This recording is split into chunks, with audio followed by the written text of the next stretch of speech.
नमस्कार दोस्तों, स्वागत है आप सभी का आपके अपने इस यूट्यूब चैनल बाय एमडी धीवर पर। सो दोस्तों, आज का जो हमारा क्लास होने वाला है वो क्लास नंबर 48वां होने वाला है। और आज के क्लास का जो हमारा विषय रहने वाला है वो हिंदी भाषा रहने वाला है।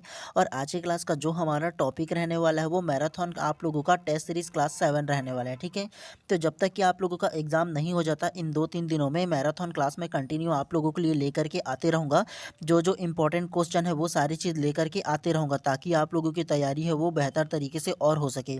और इन 2-3 दिनों में ना जितना से जितना हो सके आप लोग मैराथन क्लास अटेंड करने की कोशिश कीजिए और क्वेश्चन को सॉल्व करने की कोशिश कीजिए खुद से। ठीक है, उसके बाद ना मैं आप लोगों को विस्तार पूर्वक भी इसका आंसर देने की कोशिश करूँगा, लेकिन आप लोग हमेशा ट्राई कीजिए खुद से आंसर देने के लिए। चलिए ज़्यादा बात नहीं करते हैं, सीधा सीधा प्रश्न क्रमांक 31वां को सबसे पहले आप ध्यान से पढ़िए। किताब का विशेषण रूप है। ऑप्शन ए किताबिया, ऑप्शन बी किताब का, ऑप्शन सी किताबनामा या ऑप्शन डी किताबी। तो क्या इसका आंसर होगा? तो प्रश्न क्रमांक 31 का जो करेक्ट आंसर होगा ना वो ऑप्शन नंबर डी किताबी करेक्ट हो जाएगा। कैसे?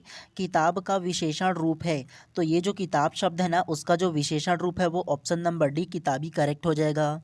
और विशेषण क्या होता है अगर आप लोगों को ये बताऊँ ना, तो जिस शब्दों से संज्ञा या सर्वनाम की विशेषता का बोध होना तो उसे हम लोग क्या बोलेंगे? विशेषण बोलेंगे। और किताब का जो विशेषण होगा ना वो ऑप्शन नंबर डी किताबी जो है वो करेक्ट हो जाएगा। ठीक है, तो इस प्रकार से प्रश्न क्रमांक 31 का जो करेक्ट आंसर है ऑप्शन नंबर डी जो है वो करेक्ट हो जाएगा। चलिए नेक्स्ट प्रश्न को पढ़ते हुए चलते हैं फिर से अब। चलिए प्रश्न क्रमांक 32 को पढ़िए। अनुनासिक ध्वनि से युक्त शब्द कौन सा है? ऑप्शन ए गंध, ऑप्शन बी संग, ऑप्शन सी भांति या ऑप्शन डी अंग। तो क्या इसका आंसर हो सकता है? तो प्रश्न क्रमांक 32 का जो करेक्ट आंसर होगा ना वो ऑप्शन नंबर सी भांति करेक्ट हो जाएगा। कैसे? अनुनासिक ध्वनि से युक्त शब्द कौन सा है? तो अनुनासिक शब्द से ना युक्त जो शब्द होगा वो भांति जो है वो करेक्ट हो जाएगा। और इसका एक और जो पहचान है ना वो जहाँ पास आप लोगों का चंद्र बिंदु नजर आएगा ना उस वर्ड में ना, तो आप लोगों को अनुनासिक आप लोगों को क्या लेना है? शब्द लेना है आप लोगों को। लेकिन इसमें चंद्र बिंदु नहीं है, लेकिन फिर भी ये जो शब्द भांति है ना वो अनुनासिक के अंतर्गत आएगा। और अनुनासिक क्या होता है अगर आप लोगों को ये बताऊँ ना, तो अनुनासिक शब्द के उच्चारण में क्या होता है, जो हवा है ना जब हम लोग उच्चारण करते हैं बोलने में, तो हवा जो है ना वो नाक और मुंह दोनों से निकलता है। और इसके उच्चारण में क्या होता है? लघुता समय लगता है, मतलब ज़्यादा लंबा समय लगता है, जैसे भांति है ना। तो इस प्रकार से लंबा समय लगता है ना, तो इसे हम लोग क्या बोलेंगे? अनुनासिक ध्वनि कहेंगे। ठीक है, और आप लोगों को ये याद रखना है अनुनासिक ध्वनि कौन कौन सा होगा। तो देखो मैंने आप लोगों को 25 वर्ड बताया था ना, है स्पर्श व्यंजन में क च ट त प करके। क्या? तो क और च और ट और त और प करके आप लोगों को 25 अलग अलग करके वर्ड बताया था। क से क्या होगा? क ख ग घ अंगा। ठीक है, च छ ज झ इया, ट ठ ड ढ अड़ा, त थ द ध न और प फ ब भ म। ठीक है, तो इन पांचों जो वर्ड है ना उसका जो लास्ट वाला वर्ड होगा पांचवा वाला। ठीक है, तो ये क्या कहलाएगा? अनुनासिक वर्ण कहलाएगा। क्या? तो अनुनासिक वर्ण कहलाएगा ये वाला। ठीक है, जैसे क ख ग घ ये लास्ट में आ रहा है अंगा, च छ ज झ लास्ट में आ रहा है इया, ट ठ ड ढ लास्ट में आ रहा है अड़ा और त थ द ध लास्ट में आ रहा है ना। ठीक है, और प फ ब भ लास्ट में क्या आएगा? म। तो ठीक है, ये जो लास्ट में जो जो आएगा ना शब्द पांचवा में वो सारे के सारे अनुनासिक ध्वनि कहलाएगा या वर्ण कहलाएगा। ठीक है, तो ये आप लोगों को याद रखना है, पहचानने का एक तरीका है वो। तो इस प्रकार से प्रश्न क्रमांक 32 का जो करेक्ट आंसर होगा ना ऑप्शन नंबर सी जो है इसमें करेक्ट हो जाएगा। चलिए नेक्स्ट प्रश्न को पढ़ते हुए चलते हैं। चलिए प्रश्न क्रमांक 33 को अब ध्यान से पढ़िए। घड़ी में तोला घड़ी में माशा का अर्थ है। ऑप्शन ए व्यापार में मुनाफा और क्षण भर में नुकसान होना, ऑप्शन बी बहुत गुस्सैल व्यक्ति, ऑप्शन सी गलतफहमी होना या ऑप्शन डी जरा सी बात पर खुश और नाराज होना। तो क्या इसका आंसर हो सकता है? तो प्रश्न क्रमांक 33 का जो करेक्ट आंसर होगा ना वो ऑप्शन नंबर डी जो है इसमें करेक्ट हो जाएगा। जरा सी बात पर खुश और नाराज होना करेक्ट हो जाएगा। कैसे? घड़ी में तोला और घड़ी में माशा का अर्थ है, तो ये जो घड़ी में तोला और घड़ी में माशा का जो अर्थ होगा वो जरा सी बात में खुश हो जाना और जरा सी बात में क्या होना? नाराज हो जाना। क्योंकि क्षण भर में हो रहा है ना, जी हाँ, तुरंत ही खुश हो जा रहे हो, तुरंत ही नाराज हो जा रहे हो, तो यही जो है ना वो इसका अर्थ हो जाएगा। तो इस प्रकार से प्रश्न क्रमांक 33 का जो करेक्ट आंसर है ऑप्शन नंबर डी जो है इसमें करेक्ट करेक्ट हो जाएगा। चलिए प्रश्न क्रमांक 34 को आप ध्यान से पढ़िए। कृपया बैठ जाइए कौन सा वाक्य है? ऑप्शन ए संकेतवाचक, ऑप्शन बी संदेहवाचक, ऑप्शन सी आज्ञावाचक या ऑप्शन डी विस्मयादि बोधक। तो क्या इसका आंसर हो सकता है? प्रश्न क्रमांक 34 का जो करेक्ट आंसर होगा ना वो ऑप्शन नंबर सी आज्ञावाचक करेक्ट हो जाएगा। कैसे? कृपया बैठ जाइए कौन सा वाक्य है? मैं अगर आप लोगों को बोल रहा हूँ कि कृपया बैठ जाइए तो क्या कर रहा हूँ मैं? आज्ञावाचक दे रहा हूँ ना, मतलब आप सबको बोल रहा हूँ ना कि आप बैठ जाइए, आपको आज्ञा दे रहा हूँ ना। तो ये कृपया बैठ जाइए जो शब्द होगा ना, मतलब जो वाक्य होगा वो आज्ञावाचक शब्द हो जाएगा। ये आप लोगों को याद रखना है उसका जो वाक्य है वो। उसके अलावा संकेतवाचक कौन सा होता? अगर किसी बात के लिए मैं आप लोगों को संकेत करता कि वो देखो ये कोई चीज़ है बोल करके, तो वो संकेत हो जाता।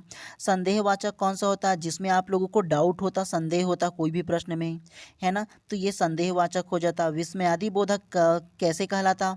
तो विस्मयादि बोधक में ना हमेशा अपनों से बड़ों के लिए संबोधन व्यक्त किया जाता है ना, तो उसको क्या बोलेंगे? विस्मयादि बोधक के अंतर्गत आ जाएगा। तो इस प्रकार से आप लोगों को पहचानना है सारे वाक्यों को, ठीक है। चलिए नेक्स्ट प्रश्न को पढ़ते हुए चलते हैं अब। चलिए प्रश्न क्रमांक 35 को ध्यान से पढ़िए। किसी वाक्य अथवा अवतरण को ज्यों का त्यों लेने पर किस चिन्ह का प्रयोग किया जाता है? ऑप्शन ए लाघव विराम चिन्ह, ऑप्शन बी युगल उद्धारक चिन्ह, ऑप्शन सी एकल उद्धारक चिन्ह या ऑप्शन डी हस्पद चिन्ह। तो क्या इसका आंसर होगा? तो प्रश्न क्रमांक 35 का जो करेक्ट आंसर होगा ना वो ऑप्शन नंबर बी युगल उद्धारक चिन्ह करेक्ट हो जाएगा। कैसे? किसी वाक्य अथवा अवतरण को ज्यों का त्यों लेने पर किस चिन्ह का प्रयोग किया जाता है? तो मान के चलो किसी ने कोई वाक्य बोला, कोई कोटेशन बोला, तो हम लोग क्या करते हैं आंसर में ज्यों के त्यों महात्मा गांधी ने ये कहा बोल करके ज्यों के त्यों हम लोग लिख देते हैं ना उसके लाइन को, है ना। तो उसके बाद उसमें हम लोग क्या करते हैं, कौन सा चिन्ह का उपयोग करते हैं?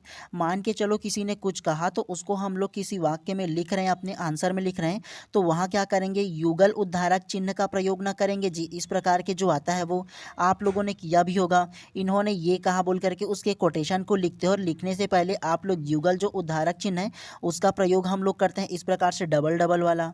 तो अगर आप लोग देखो डबल डबल इस प्रकार की जो चिन्ह है ना, इस तरफ डबल इस तरफ डबल, तो उसे युगल उद्धारक चिन्ह कहेंगे। उसके अलावा एकल उद्धारक चिन्ह कौन सा कहलाएगा? जहाँ पर केवल एक ही इस प्रकार से जो कोटेशन है वो रहेगा, एक मतलब एक ऐसे फर्स्ट में रहेगा, उसके बाद जो किसी ने कुछ कहा उसको लिखेंगे, फिर उसके बाद ये जो एकल उद्धारक चिन्ह है वो बंद कर देंगे ऐसे, तो वो एकल उद्धारक चिन्ह कहलाएगा। और जहाँ पर डबल लगेगा उसे युगल उद्धारक चिन्ह कहेंगे। तो इन दोनों को आप लोगों को याद रखना है, ठीक है। तो इस प्रकार से प्रश्न क्रमांक 35 का जो करेक्ट आंसर होगा ना ऑप्शन नंबर बी जो है करेक्ट हो जाएगा। अगर किसी के अवतरण मतलब किसी के वाक्य को ना ज्यों के त्यों हम लोग ले लेते हैं तो उसमें युगल उद्धारक चिन्ह का प्रयोग किया जाता है। चलिए नेक्स्ट प्रश्न को पढ़ते हुए चलते हैं अब इसी प्रकार से। चलिए प्रश्न क्रमांक 36 को ध्यान से पढ़िए। जग जीवन में जो चीर महान सौंदर्य पूर्ण और सत्य प्राण, मैं उसकी प्रेमी बनूं नाथ, जिसमें मानव हित हो समान। उक्त पंक्ति में कवि ने चीर महान किसे कहा है? ऑप्शन ए ईश्वर को, ऑप्शन बी जो सत्य और सुंदर से संपूर्ण हो, ऑप्शन सी शक्ति को या ऑप्शन डी मानव हित को। तो क्या इसका आंसर होगा? तो प्रश्न क्रमांक 36 का जो करेक्ट आंसर होगा ना वो ऑप्शन नंबर बी जो है इसमें करेक्ट हो जाएगा। जो सत्य और सुंदर से संपूर्ण हो करेक्ट हो जाएगा। कैसे? जग जीवन में जो चीर महान सौंदर्य पूर्ण और सत्य प्राण, मैं उसका प्रेमी बनूं नाथ, जिसमें मानव हित हो समान। उक्त पंक्ति में कवि ने चीर महान किसे कहा है? तो चीर महान ये देखो सबसे पहले ये जो वाक्य है ना इसमें चीर महान यहाँ का है, और आगे देखो क्या बोले? सौंदर्य पूर्ण और सत्य प्राण। तो देखो ना जी, जो सत्य और सौंदर्य से क्या होगा? सुंदर से पूर्ण होगा। तो यही लाइन ना करेक्ट हो जाएगा। चीर महान किसे बोला है? बोला है तो चीर महान सौंदर्य पूर्ण और सत्य प्राण बोला है ना आगे, तो यही इसका करेक्ट आंसर हो जाएगा। तो इस प्रकार से प्रश्न क्रमांक 36 का जो आंसर है ना ऑप्शन नंबर बी जो है वो इसका करेक्ट हो जाएगा। चलिए प्रश्न क्रमांक 37 को आप ध्यान से पढ़िए। ढाक के तीन पात लोकोक्ति का सही अर्थ है? ऑप्शन ए एक वृक्ष की तीन पत्तियां, ऑप्शन बी स्थिति में कोई परिवर्तन नहीं, ऑप्शन सी परिवर्तन करना या ऑप्शन डी स्थिति को उलझाकर रखना। तो प्रश्न क्रमांक 37 का जो करेक्ट आंसर होगा ना वो ऑप्शन नंबर बी जो है वो करेक्ट हो जाएगा। स्थिति में कोई परिवर्तन नहीं करेक्ट हो जाएगा। कैसे? ढाक के तीन पात लोकोक्ति का सही अर्थ है। तो ढाक के तीन पात जो लोकोक्ति है उसका जो अर्थ होगा स्थिति में किसी भी प्रकार की परिवर्तन नहीं जो है ना वो इसका करेक्ट लोकोक्ति का आंसर हो जाएगा। तो इस प्रकार से प्रश्न क्रमांक 37 का जो करेक्ट आंसर है ना ऑप्शन नंबर बी जो है इसमें करेक्ट हो जाएगा। चलिए नेक्स्ट प्रश्न को पढ़ते हुए चलते हैं इसी प्रकार से। चलिए प्रश्न क्रमांक 38 को ध्यान से पढ़िए। वाक्य में वचन संबंधी शुद्ध वाक्य का चयन कीजिए। मतलब ना आप लोगों को चार अलग अलग वाक्य दिया है, इसमें सबसे शुद्ध कौन सा है आप लोगों को ये बताना है। ऑप्शन ए, तीन घटनाएं घटित हुई। ऑप्शन बी, तीनों घटना घटित हुई। ऑप्शन सी, तीन घटना घटित हुई। या ऑप्शन डी, इनमें से कोई नहीं। तो प्रश्न क्रमांक 38 का जो करेक्ट आंसर होगा ना वो ऑप्शन नंबर ए जो है वो करेक्ट हो जाएगा। तीन घटनाएं घटित हुई करेक्ट हो जाएगा। कैसे? वाक्य में वचन संबंधी शुद्ध वाक्य का चयन कीजिए। तो जो शुद्ध वाक्य होगा ना वो ऑप्शन नंबर ए ही ना करेक्ट हो जाएगा जी। तीन घटनाएं घटित हुई, मान के चलो कहीं पर किसी प्रकार की तीन अलग अलग घटनाएं घटित हुई तो हम लोग क्या बोलेंगे? तीन घटनाएं घटित हुई बोलेंगे। तीनों घटनाएं घटित हुई थोड़ी ना बोलेंगे, ये नहीं होगा। तीन घटना घटित हुई ये भी नहीं होगा। ठीक है, तो तीन है ना जी, तो घटनाएं है ना हो जाएगा जी, घटना थोड़ी ना होगा, ये बहुवचन में होगा ना, ये एक वचन है तो ये नहीं होगा। इनमें से कोई नहीं भी ऐसे भी नहीं होगा। तो इस प्रकार से प्रश्न क्रमांक 38 का जो करेक्ट आंसर है ऑप्शन नंबर ए जो है ना वो करेक्ट हो जाएगा। चलिए नेक्स्ट को पढ़ते हुए चलते हैं इसी प्रकार से। अब चलिए प्रश्न क्रमांक 39 को ध्यान से पढ़िए। आपके लिए गद्यांश दिया है, इसको पढ़िए। साहित्य का आधार जीवन है, इसी आधार पर साहित्य की दीवार खड़ी होती है। जीवन परमात्मा के सामने जवाबदेह है या नहीं, लेकिन साहित्य मनुष्य के सामने जवाबदेह है। साहित्य का आनंद जीवन के सभी आनंद से ऊंचा है। इसका आधार सुंदर और सत्य से मिलता है। वास्तव में सच्चा आनंद सुंदर और सत्य से ही मिलता है। उसी आनंद को दर्शना उत्पन्न करना साहित्य का उद्देश्य है। इस गद्यांश में साहित्य का आधार क्या है? ऑप्शन ए, ऊंचे लक्ष्य की प्राप्ति। ऑप्शन बी, लेखक बनने का सपना। ऑप्शन सी, सुंदर और सत्य को पाना। ऑप्शन डी, रत्न और ऐश्वर्य की प्राप्ति। तो क्या इसका आंसर हो सकता है? तो प्रश्न क्रमांक 39 का जो करेक्ट आंसर होगा ना वो ऑप्शन नंबर सी, सुंदर और सत्य को पाना करेक्ट हो जाएगा। कैसे? तो सबसे पहले अगर आप लोग प्रश्न क्रमांक 39 को पढ़ोगे ना तो पूरा के पूरा आप लोगों को एक गद्यांश दिया है और इस गद्यांश में बोला है कि इस गद्यांश के साहित्य का आधार क्या है, बोला है आधार पूछा है जी इस साहित्य का। तो साहित्य का आधार अगर आप लोग पढ़ोगे ध्यान से तो साफ साफ इसमें लिखा है, देखो, उसका आधार सुंदर और सत्य से मिलता है। देखो ना जी, आधार बोला है ना, तो आधार सुंदर और सत्य से मिलता है। तो सुंदर और सत्य को पाना ही ना किसका करेक्ट आंसर हो जाएगा। क्योंकि देखो आप लोगों को ना ध्यानपूर्वक पढ़ना है, जो प्रश्न पूछा है उसको अगर पढ़ोगे ना तो उसी में प्रश्न और उसी में आंसर होता है। तो ध्यान से पढ़ा करो इस प्रकार के प्रश्न को, ये आपको बोनस मार्क्स दिला सकता है। मतलब आपको पढ़ने की ध्यान से केवल आवश्यकता पड़ेगा। तो इस प्रकार से प्रश्न क्रमांक 39 का जो करेक्ट आंसर है ऑप्शन नंबर सी जो है इसमें करेक्ट हो जाएगा। चलिए नेक्स्ट को पढ़ते हुए चलते हैं अब इसी प्रकार से। चलिए प्रश्न क्रमांक 40 को ध्यान से पढ़िए। मोहन अभी आया है, वाक्य में क्रिया किस काल की है? ऑप्शन ए, आसन्न भूतकाल। ऑप्शन बी, पूर्ण भूतकाल। ऑप्शन सी, संदिग्ध भूतकाल। या ऑप्शन डी, सामान्य भूतकाल। तो प्रश्न क्रमांक 40 का जो करेक्ट आंसर होगा ना वो ऑप्शन नंबर ए, आसन्न भूतकाल करेक्ट हो जाएगा। कैसे? मोहन अभी आया है, वाक्य में क्रिया किस काल का है? तो ये जो वाक्य है ना, मोहन अभी आया है, तो वो आसन्न भूतकाल का हो जाएगा। और आसन्न भूतकाल का जो मतलब होता है कि जिस क्रिया की समाप्ति निकट में हो, मतलब भूतकाल के निकट में हो, मतलब तत्काल ही सूचित होता हो ना, तो वह आसन्न भूतकाल के अंतर्गत आता है। जैसे मोहन अभी आया है, तो अभी मतलब तुरंत ही पता चला ना कि अभी जस्ट आया है, तो तुरंत ही जो चीज़ घटित हुआ है ना वो क्या होगा? आसन्न भूतकाल के अंतर्गत आएगा। तो ये आप लोगों को याद रखना है इसके बारे में। तो इस प्रकार से प्रश्न क्रमांक 40 का जो करेक्ट आंसर होगा ऑप्शन नंबर ए जो है इसमें करेक्ट हो जाएगा। चलिए नेक्स्ट को पढ़ते हैं इसी प्रकार से। चलिए प्रश्न क्रमांक 41 को पढ़िए। लेखन करते समय टिप्पणी अथवा फुटनोट के लिए किस विराम चिन्ह का प्रयोग किया जाता है? ऑप्शन ए, तुल्यता सूचक चिन्ह। ऑप्शन बी, वर्जन चिन्ह। ऑप्शन सी, कोष्टक चिन्ह। या ऑप्शन डी, तारक टिप्पणी चिन्ह। तो क्या इसका आंसर हो सकता है? तो प्रश्न क्रमांक 41 का जो करेक्ट आंसर है ना वो ऑप्शन नंबर डी तारक टिप्पणी चिन्ह करेक्ट हो जाएगा। कैसे? लेखन करते समय टिप्पणी अथवा फुट नोट के लिए किस विराम चिन्ह का प्रयोग किया जाता है? तो लेखन करते समय मतलब लिखते समय ना टिप्पणी अथवा फुट नोट के लिए जिस विराम चिन्ह का प्रयोग किया जाता है उसे तारक टिप्पणी चिन्ह कहा जाता है। और तारक टिप्पणी चिन्ह कैसा होता है ये अगर आप लोगों को बताऊँ ना तो वो स्टार टाइप से हुआ दिखा होता है ऊपर में, ठीक है। या उसके अलावा हम लोग क्या करते हैं जब किसी विशेष बात को बोलना होता है तो हम लोग क्या करते हैं शुरुआती में स्टार कर देते हैं और स्टार करके पूरा वाक्य को लिखते हैं ना, तो इसे तारक टिप्पणी चिन्ह कहते हैं। और अगर तारक टिप्पणी चिन्ह किसे कहते हैं अगर आप लोगों को थोड़ा सा और विस्तार से बताऊं तो इस चिन्ह का जो प्रयोग है ना वो किसी विषय के बारे में जब हम लोग विशेष सूचना अथवा निर्देश के लिए करते हैं ना, मतलब निर्देश देने के लिए करते हैं, तो ऊपर में क्या करते हैं तारक चिन्ह का प्रयोग कर देते हैं, ठीक है। तो ये चीज़ आप लोगों को याद रखना है इसके बारे में। उसके अलावा आप लोगों को ये जानना होगा कि ऑप्शन नंबर ए तुल्यता सूचक चिन्ह कैसा होता है। जो बराबर का चिन्ह होता है ना जी, इक्वालिटी का, वो तुल्यता सूचक चिन्ह कहलाता है। तो ये आप लोगों को याद रखना है, भटकना नहीं है। उसके अलावा वर्जन चिन्ह किसे कहते हैं ये बताओ ना, तो वर्जन चिन्ह को लोप चिन्ह भी कहा जाता है। और लोप चिन्ह क्या होता है आप जानते हो ना, खाली स्थान वाला। जब हम लोग कोई वाक्य को बोल लिखते हैं और लिखने के बाद बीच में ये जो डैश डैश करके छोड़ देते हैं ना जी, तो इसे क्या कहेंगे? इसे हम लोग वर्जन चिन्ह बोलेंगे या लोप चिन्ह बोलेंगे। तो इनको भी आप लोगों को याद रखना है, हिंदी में खासतौर से ना चिन्हों के बारे में पूछा जाता है, तो ये याद रखना है। उसके अलावा ऑप्शन सी कोष्टक चिन्ह, तो आप लोगों को पता होगा ना, कोष्टक चिन्ह मतलब किसी बात को जब बोलना होता है तो उसके लिए कोष्टक का प्रयोग करते हैं, विशेष तौर पे अगर आप लोगों को बोलना हो तो अतिरिक्त वर्ड में, है ना, तो वो होगा। तो इन चारों को आप लोगों को याद रखना है, ठीक है। तो इस प्रकार से प्रश्न क्रमांक 41 का जो करेक्ट आंसर होगा ना ऑप्शन नंबर डी जो है वो करेक्ट हो जाएगा इसमें। चलिए नेक्स्ट को पढ़ते हुए चलते हैं अब। चलिए प्रश्न क्रमांक 42 को पढ़िए। कबूतर का पर्यायवाची शब्द कौन सा है? ऑप्शन ए कुरकुट, ऑप्शन बी परावत, ऑप्शन सी कोर या ऑप्शन डी हरिल। तो क्या इसका आंसर होगा? तो प्रश्न क्रमांक 42 का जो करेक्ट आंसर होगा ना वो ऑप्शन नंबर बी परावत करेक्ट हो जाएगा। कैसे? कबूतर का पर्यायवाची शब्द कौन सा है? तो कबूतर का जो पर्यायवाची शब्द है वो परावत करेक्ट हो जाएगा।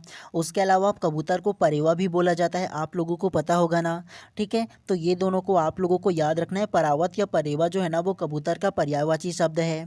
उसके अलावा ऑप्शन नंबर एक कुरकुट, कुरकुट जो है ना वो कुकुर जानते हो कुत्ता, तो उसका पर्यायवाची शब्द है। उसके अलावा option number C core, core जो है ना वो किनारा जानते हो ना आप लोग, जैसे समुंदर का किनारा होता है, किसी वस्तु का किनारा होता है, तो वो किनारा को क्या बोलेंगे? जैसे हम लोग छत्तीसगढ़ी में किनारे में देख किनारे वाला, तो वो बोलते हैं ना, तो उसका पर्यायवाची शब्द ये है। तो इस प्रकार से प्रश्न क्रमांक 42 का जो करेक्ट आंसर होगा ना ऑप्शन नंबर बी जो है वो करेक्ट हो जाएगा इसमें। चलिए प्रश्न क्रमांक 43 को ध्यान से पढ़िए। अपनाना शब्द क्रिया का कौन सा प्रकार है? ऑप्शन ए कृदंत, ऑप्शन बी नाम धातु क्रिया, ऑप्शन बी संयुक्त क्रिया या ऑप्शन डी प्रणर्थक क्रिया। तो प्रश्न क्रमांक 43 का जो करेक्ट आंसर है ना वो ऑप्शन नंबर बी नाम धातु क्रिया करेक्ट हो जाएगा। कैसे? अपनाना शब्द क्रिया का कौन सा प्रकार है? तो ये जो अपनाना शब्द है ना वो क्रिया का नाम धातु क्रिया का प्रकार है, ये आप लोगों को याद रखना है। और नाम धातु क्रिया किसे कहते हैं ये बताओ ना, तो जो धातु संज्ञा सर्वनाम विशेषण से बनते हैं उसे नाम धातु क्रिया कहते हैं, ये आप लोगों को याद रखना है। और अपना क्या, तो अपना से ना ये कौन सा शब्द बना है? अपनाना बना है क्या? तो ये जो अपना शब्द है ना तो इससे अपनाना जो शब्द है वो बना है। और ये क्रिया का कौन सा प्रकार है? नाम धातु प्रकार है, ये आप लोगों को याद रखना है इसके बारे में। तो इस प्रकार से प्रश्न क्रमांक 43 का जो करेक्ट आंसर होगा ऑप्शन नंबर बी जो है इसमें करेक्ट हो जाएगा। चलिए प्रश्न क्रमांक 44 को अब ध्यान से पढ़िए। मौन पठन का मुख्य उद्देश्य है? ऑप्शन ए शांति के साथ पढ़ना, ऑप्शन बी गहन अर्थ ग्रहण करना, सी चुपचाप पढ़ने का अभ्यास करना या ऑप्शन डी जल्दी जल्दी पाठ खत्म करना। प्रश्न क्रमांक 44 का जो करेक्ट आंसर होगा ना वो ऑप्शन नंबर बी गहन अर्थ ग्रहण करना करेक्ट हो जाएगा। कैसे?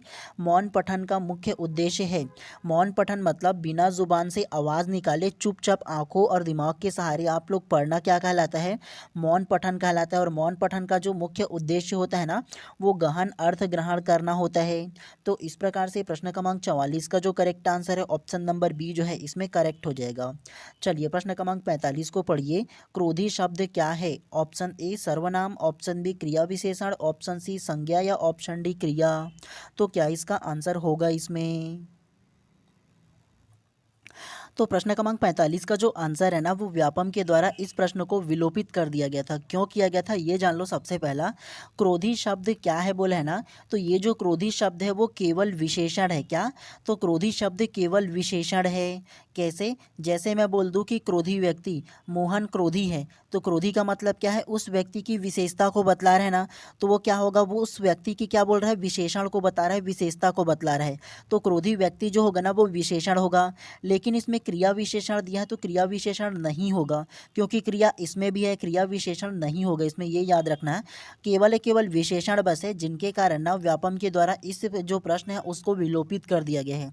और अगर आप लोगों को लगे ना कि किसी प्रश्न का जो आंसर है वो विलोपित हो रहा है, फिर भी आप लोगों को उसमें टिक मारना है, क्योंकि अगर बोनस मार्क्स दिया जाएगा तो सभी को दिया जाएगा, और नहीं दिया जाएगा तो फिर किसी को भी नहीं दिया जाएगा। तो इसीलिए इस प्रकार के प्रश्न को ना कोई आंसर आप लोगों को जरूर लेना है, ठीक है। तो आप लोगों को इन चीज़ों को याद रखना है। चलिए नेक्स्ट को पढ़ते हुए चलते हैं इसी प्रकार से। अब चलिए प्रश्न क्रमांक 46 को ध्यान से पढ़िए। झिलमिल कौन सा शब्द है? ऑप्शन ए विदेशी, ऑप्शन बी देशज, ऑप्शन सी तद्भव या ऑप्शन डी तत्सम। तो प्रश्न क्रमांक 46 का जो करेक्ट आंसर है ना वो ऑप्शन नंबर बी देशज करेक्ट हो जाएगा। कैसे? झिलमिल कौन सा शब्द है?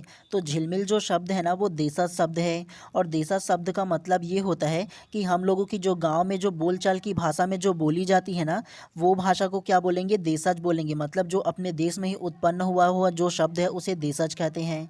तो झिलमिल जो शब्द है वो देशज के अंतर्गत आएगा, ये आप लोगों को याद रखना है। चलिए नेक्स्ट को पढ़ते हुए चलते हैं इसी प्रकार से। चलिए प्रश्न क्रमांक 47 को ध्यान से पढ़िए। मुहावरा क्या होता है? ऑप्शन ए शब्दांश, ऑप्शन बी पूर्ण वाक्य, ऑप्शन सी वाक्यांश या ऑप्शन डी इनमें से कोई नहीं। तो प्रश्न क्रमांक 47 का जो करेक्ट आंसर होगा ना वो ऑप्शन नंबर सी वाक्यांश करेक्ट हो जाएगा। कैसे? मुहावरा क्या होता है? तो मुहावरा जो होता है वो वाक्यांश होता है, ये आप लोगों को याद रखना है। और वाक्यांश क्या होता है ये बताऊँ ना, तो वह वाक्य जो अपने वाचित अर्थ का बोध ना करा करके, मतलब जो लिखे हुए जो वाक्य है ना उसका बोध ना करा करके लाक्षणिक अर्थ का बोध कराता है। मतलब उससे जो लिखे हुए शब्द है उसका बोध ना करा करके विशेष अर्थ का बोध कराता है, तो उसे हम लोग क्या बोलेंगे? मुहावरा बोलेंगे। और ये जो मुहावरा होगा ना वो वाक्य में क्या होता है, मतलब जो भाषा में क्या लाता है? सजीवता और सरसता को ना बनाए रखने में सहायता करता है। तो मुहावरा जो होता है वो वाक्यांश होता है, ये आप लोगों को याद रखना है। और वहीं पर जो लोकोक्ति होगा ना वो पूर्ण वाक्य होता है। क्या? तो वो लोकोक्ति जो होता है वो अपने आप में पूर्ण वाक्य होता है, लेकिन मुहावरा जो है वो वाक्यांश होता है, ठीक है। तो इन दोनों को आप लोगों को याद रखना है। चलिए नेक्स्ट को पढ़ते हुए चलते हैं अब इसी प्रकार से। चलिए प्रश्न क्रमांक 48 को ध्यान से पढ़िए। स्पृश्य शब्द को विलोमार्थक बनाने के लिए किस उपसर्ग का प्रयोग करेंगे? ऑप्शन ए अनु, ऑप्शन बी नी, ऑप्शन सी आ या ऑप्शन डी को। तो क्या इसका आंसर होगा? तो प्रश्न क्रमांक 48 का जो करेक्ट आंसर होगा ना वो ऑप्शन नंबर सी अकरेक्ट हो जाएगा। कैसे? स्पृश्य शब्द को विलोमार्थक बनाने के लिए किस उपसर्ग का प्रयोग करेंगे? तो ये ऑप्शन नंबर सी अ का ही ना प्रयोग करेंगे जी। स्पृश्य का मतलब क्या होता है? जिसे छुआ जा सके, टच किया जा सके। और वहाँ पर अगर हम लोग अ लगा देंगे सामने में शुरू में, है ना, तो वो क्या होगा? अस्पृश्य हो जाएगा। अस्पृश्य का मतलब क्या होता है? कि जिसे छुआ ना जा सके। तो स्पृश्य जिसको टच किया जा सके, छुआ जा सके, और उसमें अ लगा दोगे तो क्या होगा? जिसे छुआ ना जा सके हो जाएगा, तो इसका विलोम बन जाएगा ना जी। तो इस प्रकार से प्रश्न क्रमांक 48 का जो करेक्ट आंसर है ऑप्शन नंबर सी जो है इसमें करेक्ट हो जाएगा। चलिए प्रश्न क्रमांक 49 को ध्यान से पढ़िए। यह पुस्तक रमा को दे दी वाक्य में कौन सा कारक प्रयुक्त है?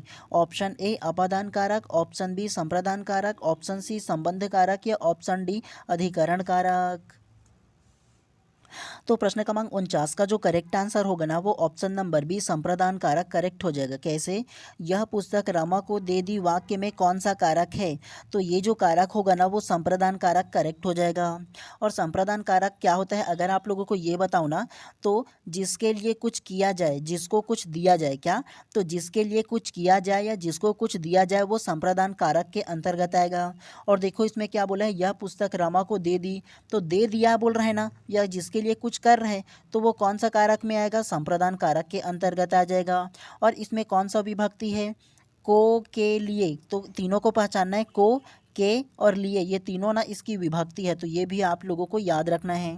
जैसे गुरु ने अपने शिष्य को क्या दिया, शिक्षा दिया, तो ये क्या है, दिया है ना, तो वो संप्रदान कारक के अंतर्गत आ जाएगा। तो ऐसे आप लोगों को समझना है संप्रदान कारक को, ठीक है। और ये प्रश्न क्रमांक 50 को, श्रवण कौशल से विद्यार्थी में क्या विकास होता है? ऑप्शन ए बुद्धि का, ऑप्शन बी आनंद का, ऑप्शन सी याददाश्त क्षमता, या ऑप्शन डी ध्वनि के सूक्ष्म अंतर को पहचानने की क्षमता। तो प्रश्न क्रमांक 50 का जो करेक्ट आंसर होगा ना, वो ऑप्शन नंबर डी जो है वो करेक्ट हो जाएगा। इसमें ध्वनियों के सूक्ष्म अंतर को पहचानने की क्षमता करेक्ट हो जाएगा। कैसे? श्रवण कौशल से विद्यार्थी में क्या विकास होता है? श्रवण कौशल मतलब सुनना। किसी चीज़ को अगर आप लोग ध्यानपूर्वक सुन रहे हो, तो उसके शब्दों को आप लोग क्या कर रहे हो, ध्यान से सुन रहे हो, पहचान रहे हो, क्या बोल रहे हो वो समझने की कोशिश कर रहे हो, और वो जो बोल रहा है, वो जो ध्वनियाँ हैं, उसमें सूक्ष्म अंतर को भी पहचानने की आपने जो क्षमता है वो विकसित हो रहना। तो इस प्रकार से प्रश्न क्रमांक 50 का जो करेक्ट आंसर होगा, ऑप्शन नंबर डी जो है इसमें करेक्ट हो जाएगा। चलिए प्रश्न क्रमांक 51 को अब ध्यान से पढ़िए। निम्नलिखित में से कौन विदेशी शब्द का उदाहरण है? ऑप्शन ए ऊंट, ऑप्शन बी खिड़की, ऑप्शन सी लोटा, या ऑप्शन डी हलवाई। तो प्रश्न क्रमांक 51 का जो करेक्ट आंसर है ना, वो ऑप्शन नंबर डी हलवाई जो है ना, वो विदेशी शब्द है, मतलब दूसरे देशों से लिया गया शब्द है। ये आप लोगों को याद रखना है हलवाई को। और उसके अलावा ऑप्शन ए ऊंट, ऑप्शन बी खिड़की और ऑप्शन सी लोटा, ये तीनों के तीनों जो शब्द है ना, वो देशज शब्द है, मतलब अपने देश में ही उत्पन्न हुआ जो शब्द है ना वो है। तो इस प्रकार से प्रश्न क्रमांक 51 का जो करेक्ट आंसर होगा ना, ऑप्शन नंबर डी हलवाई जो है वो करेक्ट हो जाएगा। ये विदेशी शब्द है। चलिए नेक्स्ट प्रश्न को पढ़ते हुए चलते हैं इसी प्रकार से। अब चलिए प्रश्न क्रमांक 52 को ध्यान से पढ़िए। अभ्युदय शब्द में कौन सा उपसर्ग लगा है? ऑप्शन ए अति, ऑप्शन बी अभी, ऑप्शन सी अप, या ऑप्शन डी अधि। तो प्रश्न क्रमांक 52 का जो करेक्ट आंसर है ना, वो ऑप्शन नंबर बी अभी जो है वो करेक्ट हो जाएगा। कैसे? अभ्युदय शब्द में कौन सा उपसर्ग है? तो ये जो अभ्युदय शब्द है उसमें कौन सा उपसर्ग है? तो अभी उपसर्ग है। अगर इसका संधि विच्छेद करोगे तो क्या होगा? अभी हो जाएगा। क्या? तो सबसे पहले इसका संधि विच्छेद करोगे तो अभी प्लस उदय हो जाएगा। क्या? तो अभी प्लस उदय बराबर अभ्युदय कहलाता है। ठीक है, तो ये जो शुरू का अभी है ना, वो क्या होगा? तो वो आप लोगों का उपसर्ग हो जाएगा। और उपसर्ग किसे कहते हैं? किसी शब्द के पहले लगने वाले जो शब्द है उसको क्या बोलेंगे? उपसर्ग बोलेंगे। और प्रत्यय किसे बोलेंगे? किसी शब्द के बाद जो शब्द जुड़ता है ना, तो उसे प्रत्यय बोलते हैं। तो ये भी आप लोगों को याद रखना है दोनों को। तो इस प्रकार से प्रश्न क्रमांक 52 का जो करेक्ट आंसर है, ऑप्शन नंबर बी जो है इसमें वो करेक्ट हो जाएगा। चलिए प्रश्न क्रमांक 54 को अब ध्यान से पढ़िए। अट्टालिका का तद्भव रूप है। ऑप्शन ए अटल, ऑप्शन बी अटाला, ऑप्शन सी अटारी, या ऑप्शन डी अटारा। तो क्या इसका आंसर होगा? तो प्रश्न क्रमांक 54 का जो करेक्ट आंसर होगा ना, वो ऑप्शन नंबर सी अटारी करेक्ट हो जाएगा। कैसे? अट्टालिका का तद्भव रूप है, तो ये जो अट्टालिका जो शब्द है ना, उसका जो तद्भव रूप होगा वो अटारी हो जाएगा। हम लोग बोलते हैं ना जी छत्तीसगढ़ी वाक्य में, अटरिया ले खड़े होके, गाना भी ये सुने होंगे आप लोग, है ना। तो ये जो अटरिया मतलब होता है महल के ऊपर से खड़ा होना हो सकता है, और अट्टालिया जो है ना, अट्टालिका मतलब, तो अट्टालिका जो है वो अटारी करेक्ट हो जाएगा। इसका जो आंसर है वो ठीक है। तो ये आप लोगों को याद रखना है, अट्टालिका मतलब अटारी होता है, और अट्टालिका का जो मतलब होता है ना, वो अटरिया होता है जी। अटरिया जानते हो ना, छत ऊपर से चक करके गाना सुने हो। तो इस प्रकार से प्रश्न क्रमांक 54 का जो करेक्ट आंसर होगा, ऑप्शन नंबर सी जो है वो करेक्ट हो जाएगा। चलिए प्रश्न क्रमांक 55 को ध्यान से पढ़िए, आज की क्लास के अंतिम प्रश्न को। आदर्श विद्यार्थी का कर्तव्य है कि वह अपने रहन सहन का स्तर साधारण रखे। उसे ना तो फैशन की ओर ध्यान देनी चाहिए और ना ही शारीरिक सजावट की ओर। विद्यार्थी को उच्च विचार रखने चाहिए जिससे उसका मन पवित्र हो। आदर्श विद्यार्थी के लिए यह आवश्यक है कि वह विद्यालय के प्रत्येक कार्य में भाग ले। इससे उसे आगे बढ़ने की प्रेरणा मिलती है। निम्न गद्यांश का उचित शीर्षक क्या होगा? ऑप्शन ए विद्यार्थी और विद्यालय, ऑप्शन बी अच्छे विद्यार्थी के गुण, ऑप्शन सी विद्यार्थी और कर्तव्य, या ऑप्शन डी विद्यार्थी की निर्भरता। तो क्या इसका आंसर होगा? तो प्रश्न क्रमांक 55 का जो करेक्ट आंसर होगा ना, वो ऑप्शन नंबर सी विद्यार्थी और कर्तव्य करेक्ट हो जाएगा। कैसे?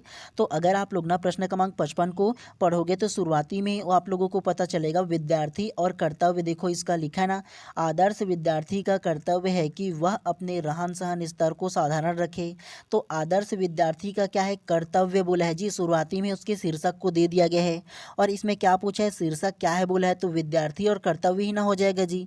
बोला है ना, देखो ना जी, आदर्श विद्यार्थी का कर्तव्य है शुरू में ही बता दिया है आप लोगों को उसका शीर्षक जो है वो। और उसका कर्तव्य क्या क्या होगा, रहन सहन को अपने साधारण रखे, फैशन की ओर ज़्यादा ध्यान ना दे, शारीरिक सजावट की ओर ज़्यादा ध्यान ना दे, विद्यार्थी को उच्च विचार रखना चाहिए, उसका मन पवित्र होना चाहिए, है ना। इन तमाम जो आदर्श है उसकी बात किया है। तो ये जो है वो विद्यार्थी और कर्तव्य इसमें करेक्ट आंसर हो जाएगा, ठीक है। तो चलिए आज की इस क्लास को यहीं पर समाप्त कर देते हैं। और अगर आप लोग चैनल पे नए होंगे तो चैनल को सब्सक्राइब कर देना और बेल आइकन को दबा देना, ताकि ऐसे ही जब भी मैं आप लोगों का 2-3 दिनों में मैराथन क्लास लेकर आऊँ तो प्रॉपर टाइम पे आप लोगों को उसका नोटिफिकेशन मिल पाए। तो ज़्यादा ज़रूरी है कि आप चैनल को सब्सक्राइब कर दो। चलिए आपके एग्ज़ाम के लिए आप सभी लोगों को बहुत बहुत शुभकामनाएँ।